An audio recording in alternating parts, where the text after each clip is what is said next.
You're watching the Ram Pump Wizard. In today's Ram Pump video, we're going to find out if it's possible to run the Ram Pump without a pressure tank. Typically, the Ram Pump will have a pressure tank. It's going to allow a surge of pressure, and that's going to allow the output to be more consistent, but it also helps to prevent the pump from jarring when the water hammer effect takes place. So let's go ahead and find out if this pump will run without a pressure tank. So all of the Landhaus Ram pumps that ship out have a pressure tank, which is this PVC cylinder here. This does a couple of things.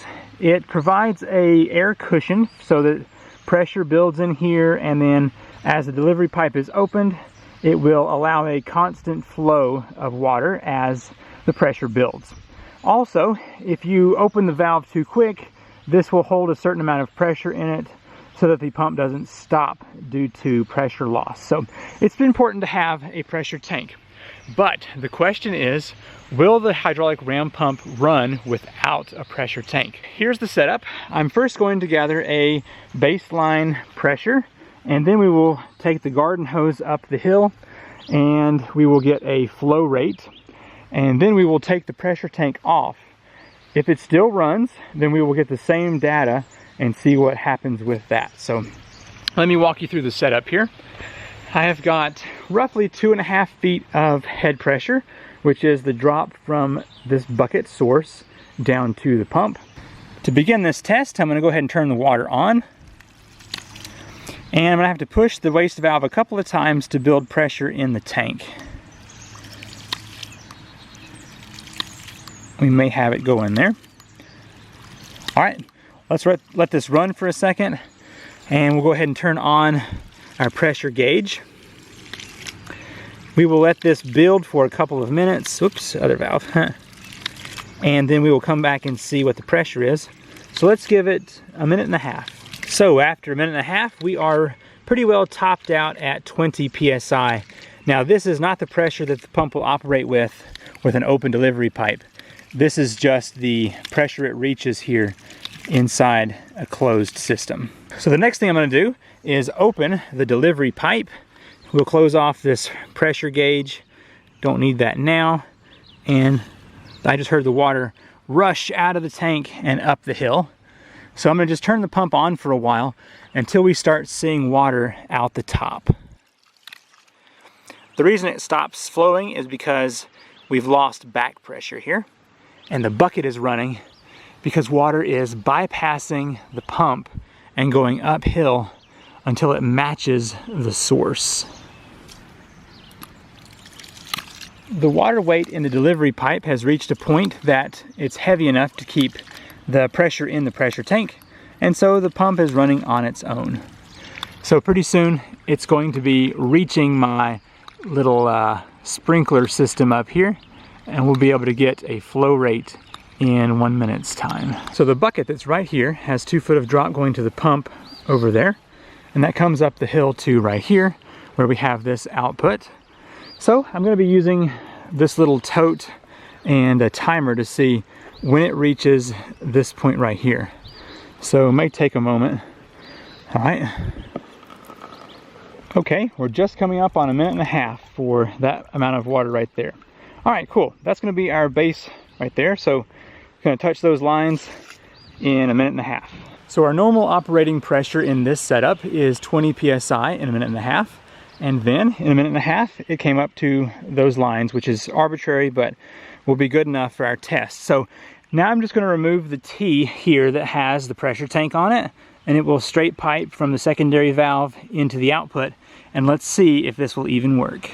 Okay, as you can see, the pressure tank has been removed here, and it just straight pipes on to the output. So I have reset the pressure here on our pressure gauge. Let's go ahead. I've also got the hose closed here for the delivery. Let's go ahead and get this running again.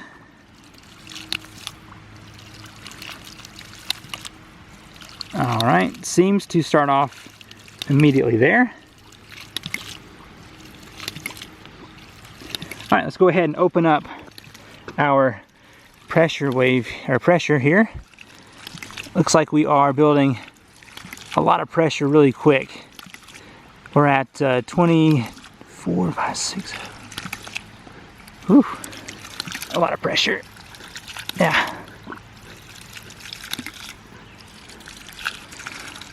All right, we hit the 40 PSI here pretty quick, which is a bit ridiculous.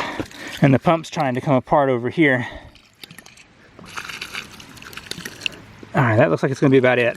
All right, so 40 PSI, which is what the tank would actually build up to if you let it sit long enough.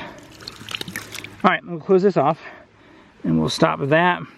And now let's go up to the top and get a flow rate. So let's open that up and let that pressure out of there. Okay, we'll go ahead and open this and we will get our flow rate at the top now. I'm gonna go ahead and start the timer here on filling this up again, and we will see what we get here. Hopefully we'll see similar results around the 1.5 minute mark. So I will bring you back whenever this finishes up here. There is 1.5 minutes, and it has not quite reached the same level as the previous test did. We are close though. You can see the little indicators in there. So we are 15 seconds over.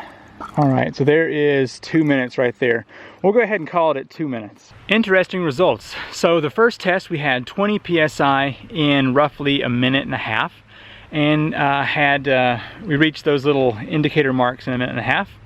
Without the pressure tank, it popped up to 40 PSI immediately, which is actually, from my experience, pretty typical max pressure for the 2.5-ish feet. So the foot of the bucket water actually counts as another foot, so it's about 3 foot of pressure there. And also we noticed that the flow rate was less, and it took about 30 seconds more to reach that same marker. So there are definitely benefits to having a pressure tank. One of them is that it smooths out the output some, and the other is that you can see it didn't just slam to 40 PSI immediately, but it helped to build it up slowly. So if you are operating a pump in normal operation, you actually see the water jump up and down in that pressure tank. It just kind of helps smooth out that pressure so it's not just a constant hard pressure. As you can see, it is possible to run the Ram pump without the pressure tank. However, if you have a lot of head pressure going into the system, it can jar the pump and tear things up, especially if you're looking at 15 to 20 feet of input head pressure. So the pressure tank is important, helps to smooth out the output and reduce that wear and tear on the pump. Thanks for watching. I'm Seth, the Ram Pump Wizard, and I'll see you in the next video.